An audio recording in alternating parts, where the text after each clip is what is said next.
ഗാസയിലെ ക്രിസ്ത്യാനികൾ യഥാർത്ഥത്തിൽ കുരിശിൻ്റെ വഴിയിലാണ് ജീവിക്കുന്നതെന്ന് ഗാസ സിറ്റിയിലെ ഹോളി ഫാമിലി ഇടവക വികാരി ഫാദർ ഗബ്രിയേൽ റോമനെല്ലി.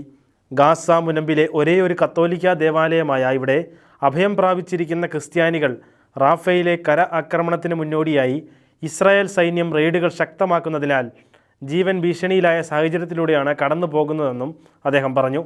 ഒക്ടോബറിൽ ഇസ്രായേൽ വ്യോമാക്രമണത്തിൽ തകർന്ന ഗ്രീക്ക് ഓർത്തഡോക്സ് ദേവാലയത്തിലുണ്ടായിരുന്നവർ ഉൾപ്പെടെ ഏകദേശം 600ഓളം പേരാണ് ഇപ്പോൾ ഈ ദേവാലയത്തിലുള്ളത്.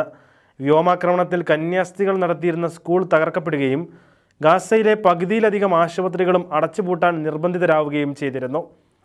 ഗാസയിൽ ഇതുവരെ 29,000 പേർ കൊല്ലപ്പെട്ടതായാണ് കണക്ക്. 6 ലക്ഷം കുട്ടികൾ പട്ടിണിയുടെ ഭീഷണി നേരിടുന്നു.